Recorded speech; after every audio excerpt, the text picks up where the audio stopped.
चलिए आज बात करते हैं एक ऐसे समुदाय की जिनका इतिहास एक बहुत बड़े बदलाव की कहानी है। एक ऐसा समुदाय जो कभी तलवार चलाने वाले योद्धा थे और फिर बन गए हल चलाने वाले किसान। आइए उनके इस कमाल के सफर को करीब से जानते हैं। तो इस सफर को अच्छे से समझने के लिए हम उनकी कहानी को 4 हिस्सों में देखेंगे। सबसे पहले जानेंगे कि तलवार से हल तक का ये सफर कैसे तय हुआ, फिर एक संत की दिव्य दृष्टि ने उन्हें कैसे बदला। इसके बाद धरती से उनके जुड़ाव को समझेंगे और आखिर में देखेंगे कि आज की दुनिया में उनकी विरासत क्या है। तो चलिए सबसे पहले बात करते हैं उस बड़े बदलाव की जिसने कल्बी समुदाय की पहचान ही बदल कर रख दी। अब सवाल ये उठता है कि आखिर ऐसा कैसे हुआ। योद्धाओं का एक पूरा समुदाय, एक क्षत्रिय वंश, शस्त्रों से अपनी पहचान हटाकर जमीन से कैसे जुड़ गया? मतलब तलवार और हल के बीच का ये फासला कैसे तय हुआ? तो जो सबसे मानी हुई बात है वो ये है कि एक दौर था जब सदियों तक लड़ाई और अशांति का माहौल था। उस मुश्किल वक्त में इस समुदाय ने अपने परिवारों को बचाने के लिए एक बहुत बड़ा एक ऐतिहासिक फैसला लिया। उन्होंने तलवार छोड़ दी और हल उठा लिया और अपनी सारी ताकत धरती की सेवा में लगा दी। और पता है सबसे दिलचस्प बात क्या है? इनका नाम ही कल्बी अपने आप में एक कहानी कहता है। ये नाम कुल यानी वंश और बीज से मिलकर बना है। इसका मतलब हुआ अपने वंश के बीज को संभालने वाले। अच्छा, तो इनका सफर शुरू होता है गुजरात के आंजना से और इसी वजह से इन्हें आंजना चौधरी भी कहा जाता है। आज के दौर में ये पश्चिमी भारत, खास तौर पर राजस्थान के जालौर, सिरोही और पाली जैसे इलाकों में बहुत मजबूती से बसे हुए हैं। तो ये तो थी इनके शुरुआत की कहानी। अब आते हैं इनके आधुनिक इतिहास के एक बहुत ही अहम मोड़ पर, जिसके केंद्र में थे एक दूरदर्शी संत, गुरु राजाराम जी महाराज। बात है 19वीं सदी की।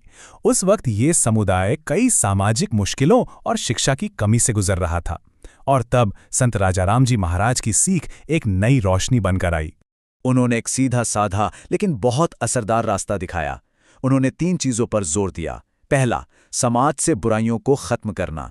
दूसरा, हर किसी के लिए पढ़ाई लिखाई को जरूरी बनाना। और तीसरा, खेतीबाड़ी के तरीकों को नया बनाकर आर्थिक तरक्की करना। और ये इस बात का जीता जागता सबूत है कि कैसे एक इंसान की सोच पूरे समाज की किस्मत बदल सकती है। जोधपुर के शिकारपुरा से जो ये आध्यात्मिक क्रांति शुरू हुई थी वो आज भी इस समुदाय की तरक्की की बुनियाद है। तो चलिए अब जानते हैं इनके कल्चर और इनकी पहचान के बारे में। वो कौन सी चीज़ है जो कल्बी लोगों को आपस में जोड़े रखती है? इनके पहनावे को ही देख लीजिए, वो भी एक कहानी सुनाता है।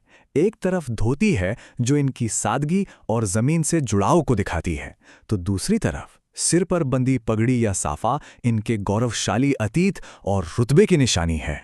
और जमीन से इसी गहरे रिश्ते की वजह से इन्हें एक बहुत ही सम्मानजनक नाम मिला है, धरती पुत्र, मतलब धरती के सच्चे बेटे। ये सिर्फ एक नाम नहीं बल्कि इनकी पहचान का निचोड़ है। और ये रिश्ता सिर्फ कहने सुनने की बात नहीं है, इसका असर जमीन पे दिखा। अपनी जबरदस्त मेहनत और खेती की समझ से इस समुदाय ने जालौर और सिरोही जैसे सूखे इलाकों को राजस्थान का पंजाब बना दिया। तो तलवार से हल तक का सफर हमने देखा। अब देखते हैं कि आज की मॉडर्न दुनिया में ये विरासत कहाँ खड़ी है और इस समुदाय ने नए मौकों को कैसे अपनाया है। देखिए, आजकल भी समुदाय की पहचान सिर्फ खेती तक ही नहीं है। वक्त के साथ इनकी नई पीढ़ी आईएएस और आईपीएस अफसर बनकर, डॉक्टर बनकर और बड़े बड़े बिजनेसमैन बनकर देश की तरक्की में अपना योगदान दे रही हैं। खेतों में जो मेहनत और सूझबूझ दिखाई वो आज बिजनेस की दुनिया में भी रंग ला रही है। खासतौर पर दक्षिण भारत के व्यापार में इन्होंने एक बहुत बड़ा और प्रभावशाली मुकाम हासिल किया है। और इस पूरी कामयाबी के पीछे जो सबसे बड़ी ताकत है वो है एजुकेशन पर इनका जोर।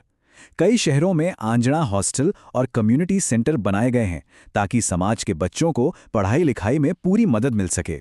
तो आखिर में कल्बी समुदाय की कहानी हमें क्या सिखाती है? यही कि वक्त के साथ काम और पेशा तो बदल सकता है, लेकिन अपनी जड़ों से मिले संस्कार और गर्व हमेशा साथ रहते हैं। ये इस बात का सबूत है कि एक मजबूत विरासत ही एक रोशन भविष्य की सबसे पक्की नींव होती है।